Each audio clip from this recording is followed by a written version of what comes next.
Well, don't keep us all in suspense.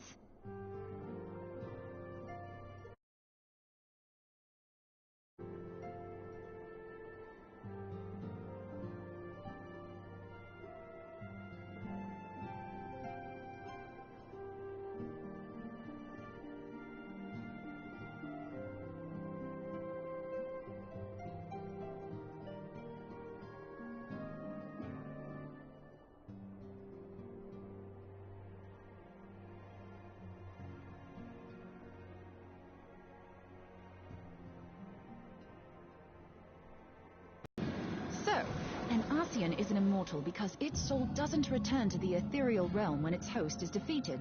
Instead, it flees to the place that lies between our world and the void.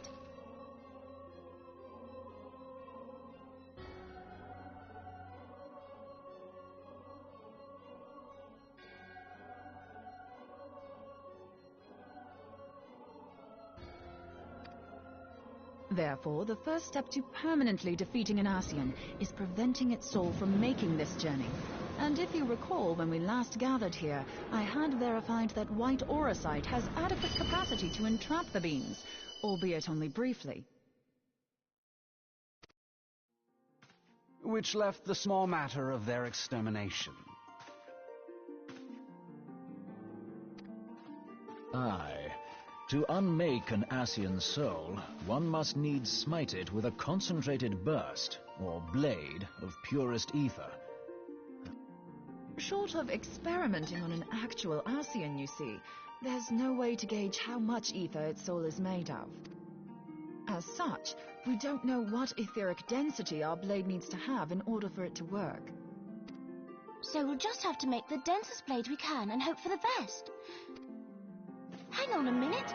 Why didn't we think of this before? White auracite can hold an absolute heap of ether, can't it? Please tell me you're joking. God's sakes, Ida. I feel as though I'm reliving the same scene over and over with you. How many times do you need to be told that white auracite cannot store ether for long periods? Being intangible matter, ether is given to dispersion. Only in its crystallized form is it a stable source of energy.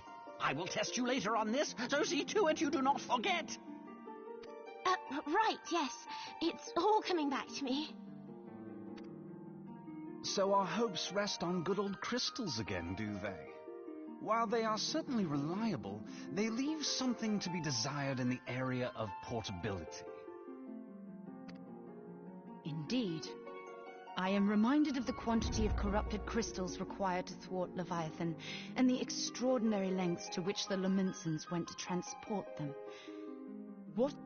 I do not envy the poor sod who has to lug all of that around, on the off chance that an Arcean appears. That's the very problem we set out to solve, and I reckon we've found the answer. If it isn't practical to lug around the ether we need, we'll... And the only viable source is the land. If you mean to tap the great river of ether, know that it will entail considerable risk. Give me a bit more credit, will you? Why would we need to tap the river when there are veritable reservoirs jutting... Aye, I speak of corrupted... While corrupt... But what if we don't need them to be? What if we could do that, we'd have ready access to...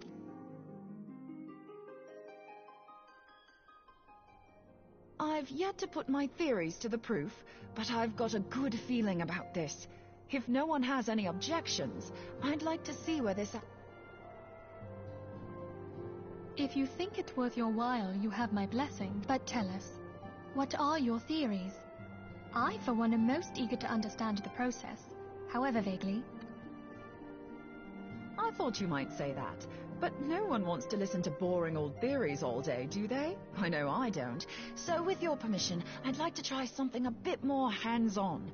I've already built an etheric siphon especially for this purpose, and I've been meaning to try it out.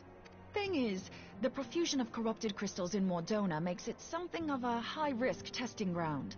If anything goes awry with the siphon, it would be better if it didn't happen within spitting distance of quite so much ether. Ideally, I need an isolated specimen. Does anyone know where I can find one? May I suggest northern Thanalan? There you will find corrupted crystals of middling size, standing a reasonable distance apart. Ideal for your needs, I should have thought. During Operation Archon, not long after our forces withdrew, however, having lost the Empire's support, the 14th Legion lacks the resources to... Though I have dispatched the Crystal Braves... If I didn't know better, I'd say you were trying to inveigle us into fighting your battle with the promise of shiny Well then, consider me inveigled. I won't lie, the crystals you speak of... Besides, we can't afford to beat about the bush. Thine eagerness to hurl... Though you have become a crystal brave, you are yet a scion, Alphino. We could hardly refuse you. Pray, join the Crystal Braves and lend them your support. Thank